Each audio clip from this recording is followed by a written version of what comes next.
ये आकाशवाणी रायपुर है। प्रादेशिक समाचार बुलेटिन के साथ मैं लता देवी Chauhan.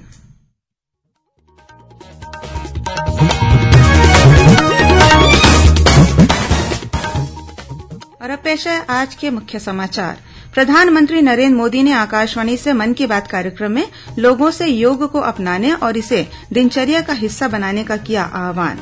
Hidayatullah national law university के 6वें दीक्षांत समारोह में 152 विद्यार्थियों को बीए, एलएलबी और 55 छात्रों को एलएलएम की डिग्री प्रदान की गई। शैक्षणिक उपलब्धियों के लिए 36 स्वर्ण पदक भी दिए गए। केंद्रीय गृह मंत्री अमित शाह 22 जून को दुर्ग में जनसभा को संबोधित करेंगे। भाजपा संगठन के नेताओं ने सभा स्थल और तैयारियों का लिया जायजा। और बस्तर में मनाए जा रहे गोंचा पर्व के तहत कल नेत्रोत्सव पूजा विधान संपन्न कराया जाएगा। अब समाचार विस्तार से। प्रधानमंत्री नरेंद्र मोदी 21 जून को न्यूयॉर्क में संयुक्त राष्ट्र मुख्यालय में अंतर्राष्ट्रीय योग दिवस पर आयोजित कार्यक्रम में शामिल होंगे। आज आकाशवाणी से मन की बात कार्यक्रम में श्री मोदी ने कहा कि योग दिवस को लेकर युवाओं में बहुत अधिक उत्साह है। विश्व के कोने कोने में लोग अंतर्राष्ट्रीय योग दिवस का उत्सुकता से इंतजार कर रहे हैं। इस वर्ष योग दिवस की थीम है योगा फॉर वसुधैव कुटुंबकम, यानी एक विश्व एक परिवार के रूप में सबके कल्याण के लिए योग। यह योग की उस भावना को व्यक्त करता है जो सबको जोड़ने वाली और साथ लेकर चलने वाली है। मन की बात में प्रधानमंत्री ने कहा कि भारत लोकतंत्र की जननी है और देश की जनता लोकतांत्रिक आदर्शों को सर्वोच्च मानती है। उन्होंने कहा कि संविधान ही सर्वोच्च होता है और इसलिए 25 जून को कभी भुलाया नहीं जा सकता, क्योंकि इस दिन देश पर आपातकाल थोपा गया था। प्रधानमंत्री ने आपातकाल को भारत के इतिहास का एक काला दौर बताया। प्रधानमंत्री ने कहा कि देश को वर्ष 2025 तक टीबी से मुक्त कराने का लक्ष्य रखा गया है।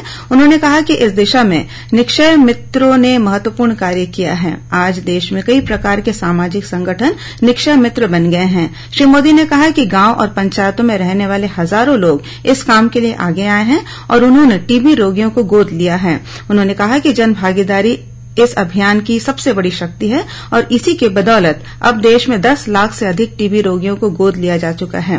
प्रधानमंत्री ने कहा कि 20 जून को देश के कई राज्यों में भगवान जगन्नाथ की ऐतिहासिक रथ यात्रा धूमधाम से मनाई जाएगी। उन्होंने कहा कि रथ यात्रा एक भारत श्रेष्ठ भारत की भावना को परिलक्षित करती है। प्रधानमंत्री ने देशवासियों से वर्षा ऋतु के दौरान अपने स्वास्थ्य का ध्यान रखने और संतुलित आहार लेने की अपील की है।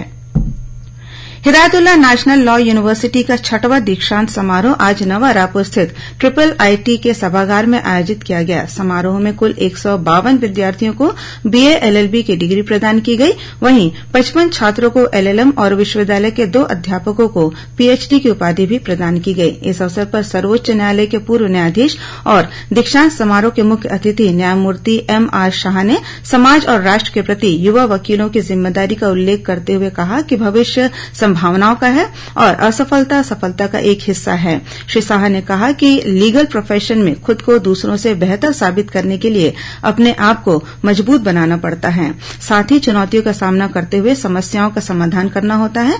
उन्होंने कहा कि सकारात्मक और ऊंची सोच हमेशा सुखद परिणाम देती है। कार्यक्रम को सर्वोच्च न्यायालय के न्यायाधीश और विश्वविद्यालय के कुलाध्यक्ष न्यायमूर्ति अनिरुद्ध बोस और मुख्यमंत्री भूपेश बघेल ने भी संबोधित किया। दीक्षांत समारोह के अवसर पर 13 स्नातक और 3 स्नातकोत्तर विद्यार्थियों को उनके उल्लेखनीय शैक्षणिक उपलब्धियों के लिए 36 स्वर्ण पदक भी प्रदान किए गए।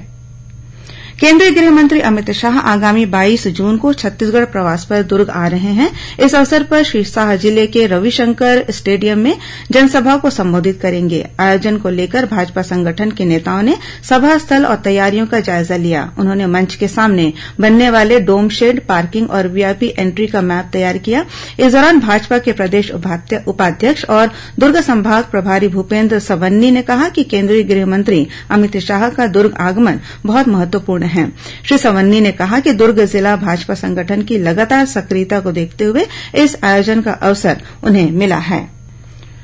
मुख्यमंत्री भूपेश बघेल आज रायपुर के डॉक्टर अंबेडकर स्मृति चिकित्सालय के अटल बिहारी वाजपेयी ऑडिटोरियम में आयोजित सद्गुरू कबीर स्मृति महोत्सव में शामिल हुए। इस अवसर पर मुख्यमंत्री ने कहा कि छत्तीसगढ़ के कण कण में संत कबीर की वाणी बसती है। उन्होंने कहा कि आज संत कबीर तो नहीं है, लेकिन उनके संदेशों को आगे बढ़ाने वाले संत का सानिध्य प्राप्त करके उनके बताए रास्ते पर चल सकते हैं। इस मौके पर मुख्यमंत्री ने कबीर आश्रमों जिन्हें अब तक अनुदान प्राप्त नहीं हुआ है, उन्हें 5-5 लाख रुपए प्रदान करने की घोषणा की। इस महोत्सव में देशभर से आए संत शामिल हुए। आगामी 21 जून को अंतर्राष्ट्रीय योग दिवस के मौके पर प्रदेश के शहरों और गांवों में विभिन्न कार्यक्रम आयोजित किए जाएंगे। इस बार एक विश्व एक स्वास्थ्य विषय पर केंद्रित कार्यक्रम होंगे। इन कार्यक्रमों के जरिए हर घर आंगन योग का संदेश दिया जाएगा। इधर राजनांदगांव जिले में मुख्य आयोजन बसंतपुर स्थित कृषि उपज मंडी परिसर में किया जाएगा। योग की तैयारियों के संबंध में नगर निगम को आवश्यक निर्देश दिए गए हैं। वहीं ग्रामीण क्षेत्रों में जनपद पंचायतों के माध्यम से इसकी तैयारी की जा रही है। गांव के प्रमुख स्थानों के अलावा आंगनबाड़ी केंद्रों में भी योगाभ्यास किया जाएगा। वहीं केंद्रीय सूचना और प्रसारण मंत्रालय के केंद्रीय संचार ब्यूरो प्रादेशिक कार्यालय रायपुर द्वारा कल से 21 जून तक नगर पालिक निगम भवन बीरगांव में समेकित संचार और लोक संपर्क कार्यक्रम के तहत अंतर्राष्ट्रीय योग दिवस के साथ आजादी का अमृत महोत्सव पर 3 दिवसीय चित्र प्रदर्शनी का आयोजन किया जाएगा। आम नागरिक इस चित्र प्रदर्शनी का अवलोकन सुबह 10:30 बजे से शाम 6:30 बजे तक कर सकते हैं। 3 दिवसीय प्रदर्शनी के दौरान जागरूकता रैली, चित्रकला, रंगोली, भाषण, देशभक्ति गीत, नृत्य प्रतियोगिता और योगाभ्यास का आयोजन किया जाएगा। इसके अलावा सांस्कृतिक कार्यक्रम भी प्रस्तुत किए जाएंगे। प्रादेशिक समाचार आप आकाशवाणी रायपुर से सुन रहे हैं। छत्तीसगढ़ की खबरों से है आपका वास्ता और खबरों की विश्वसनीयता से है हमारा वास्ता। आकाशवाणी समाचार रायपुर के प्रादेशिक समाचार बुलेटिन के साथ ही हमारे समसामयिक कार्यक्रम आप रेडियो के अलावा अपने मोबाइल पर भी सुन सकते हैं। आकाशवाणी समाचार फेसबुक, ट्विटर और यूट्यूब पर भी उपलब्ध है। हमारा Facebook page Chhattisgarh news on AIR, Twitter handle CGAIR news और हमारा यूट्यूब चैनल है छत्तीसगढ़ AIR न्यूज। तो अब रेडियो के साथ ही आपके मोबाइल के जरिए भी हम पहुंच रहे हैं आप तक। छत्तीसगढ़ की हर खबर के लिए सुनते रहिए आकाशवाणी समाचार। और अब आगे बढ़ते हैं बाकी के समाचारों की ओर। बीजापुर जिले में पुलिस ने माओवादियों के एक सहयोगी को गिरफ्तार कर उसके पास से 10 लाख रुपए नकद बरामद किया है। जिले के पुलिस अधीक्षक चंद्रकांत गवेरना ने बताया कि यह 10 लाख रुपए 2-2 हजार रुपए के नोट के रूप में है। उन्होंने बताया कि गिरफ्तार आरोपी के पास से माओवादी पर्चा भी बरामद किया गया है। पुलिस अधीक्षक ने बताया कि गिरफ्तार आरोपी माओवादी कार्य के लिए ट्रैक्टर खरीदने शोरूम आया हुआ था, जहां पुलिस ने उसे गिरफ्तार कर लिया। वहीं इसी जिले में सुरक्षा बलों की संयुक्त कार्रवाई में दंडकारण्य आदिवासी किसान मजदूर संगठन के 3 सदस्यों को गिरफ्तार किया गया है। बताया जाता है कि डीआरजी और सीआरपीएफ की संयुक्त दल पुसनार और धुरवापारा की ओर तलाशी अभियान पर निकला था। इस दौरान घेराबंदी कर 3 माओवादियों को गिरफ्तार किया गया। इनके पास से टिफिन बम, डेटोनेटर, वायर सहित अन्य माओवादी सामग्री बरामद की गई है। एक भारत श्रेष्ठ भारत योजना के तहत छत्तीसगढ़ और नागालैंड के बीच युवा संगम कार्यक्रम का आयोजन किया जा रहा है। कार्यक्रम के तहत नागालैंड के दल ने कल महासमुंद जिले के धार्मिक और पुरातात्विक स्थल सिरपुर का दौरा किया। इस दौरान दल ने लक्ष्मण मंदिर और 1400 वर्ष पुराने प्राचीन बौद्ध विहार का भ्रमण किया। इसके अलावा 7वीं शताब्दी में बने पश्चिम मुखी और प्राचीन भारत के सबसे ऊंची स्टोन टेम्पल पंचरथ शिव मंदिर के दर्शन भी विद्यार्थियों को कराए गए। आने वाले दिनों में यह दल राजभवन के अलावा रायपुर और नवा रायपुर का भी भ्रमण करेगा। प्रधानमंत्री नरेंद्र मोदी के नेतृत्व वाली केंद्र की एनडीए सरकार के 9 वर्ष पूर्ण होने के उपलक्ष्य में देशभर में भाजपा द्वारा विभिन्न कार्यक्रमों का आयोजन किया जा रहा है। इसी कड़ी में जांजगीर चांपा जिले के बलौदा में लाभार्थी सम्मेलन का आयोजन किया गया। इस मौके पर लाभार्थियों ने बताया कि केंद्र सरकार की अधिकतर योजनाओं का लाभ उन्हें मिल रहा है। जगन्नाथपुरी की तर्ज पर छत्तीसगढ़ के बस्तर में भी मनाए जाने वाले ऐतिहासिक गोंचा पर्व की शुरूआत हो चुकी है। कल 19 जून को नेत्रोत्सव पूजा विधान संपन्न कराया जाएगा। चंदन जात्रा रस्म के साथ ही रथ यात्रा के लिए करीब 25 फीट ऊंचा लकड़ी के रथ का निर्माण कार्य शुरू हो चुका है। नवनिर्मित रथ में बैठकर भगवान जगन्नाथ, माता सुभद्रा और बलभद्र आगामी 20 जून को गोंचा पर्व की पूजा होने के साथ ही जनकपुरी, गुंडीचा और जगन्नाथ मंदिर से सिरास सासार भवन पहुंचेंगे, जहां पर 9 दिनों तक श्रद्धालु भगवान के दर्शन का लाभ प्राप्त करेंगे। इस दौरान निर्धारित कार्यक्रमों के अनुसार 20 से 28 जून तक विविध धार्मिक और सांस्कृतिक अनुष्ठान किए जाएंगे। गौरतलब है कि बस्तर में 75 दिनों तक चलने वाले विश्व प्रसिद्ध दशहरे के बाद सबसे बड़ा पर्व गोंचा पर्व होता है। और अब पेश है मौसम का हाल।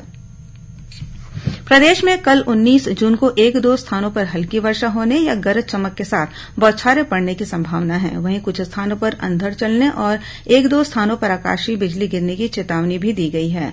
मौसम विभाग से मिली जानकारी के अनुसार बस्तर संभाग के जिलों को छोड़कर प्रदेश के अन्य सभी जिलों में ग्रीष्म लहर चलने की संभावना है। और अब कुछ अन्य खबरें संक्षेप में।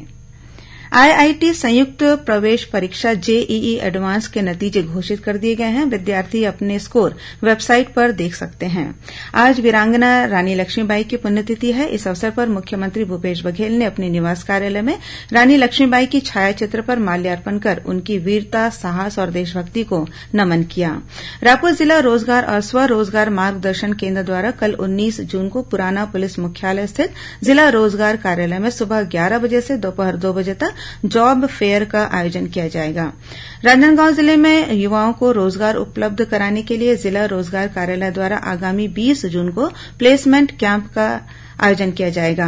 कोंडागांव जिले के डोंगरीपारा स्थित लाइवलीहुड कॉलेज में स्वीप कार्यक्रम के तहत मतदाता जागरूकता शिविर का आयोजन किया गया। और जांजगीर चांपा जिले में 10 लाख रुपए की डकैती का मामला सामने आया है। बताया जाता है कि 4 से 5 अज्ञात आरोपियों ने चाकू की नोक पर बुजुर्ग महिला को बंधक बनाकर इस घटना को अंजाम दिया है। अंत में मुख्य समाचार एक बार फिर।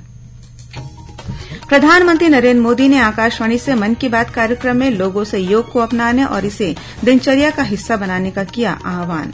हिदायतुल्लाह नेशनल लॉ यूनिवर्सिटी के 6वें दीक्षांत समारोह में 152 विद्यार्थियों को बीए, एलएलबी और 55 छात्रों को एलएलएम की डिग्री प्रदान की गई। शैक्षणिक उपलब्धियों के लिए 36 स्वर्ण पदक भी दिए गए। केंद्रीय गृह मंत्री अमित शाह 22 जून को दुर्ग में जनसभा को संबोधित करेंगे। भाजपा संगठन के नेताओं ने सभास्थल और तैयारियों का लिया जायजा। और बस्तर में मनाए जा रहे गोंचा पर्व के तहत कल नेत्रोत्सव पूजा विधान संपन्न कराया जाएगा। इसी के साथ प्रादेशिक समाचार बुलेटिन समाप्त हुआ। नमस्कार।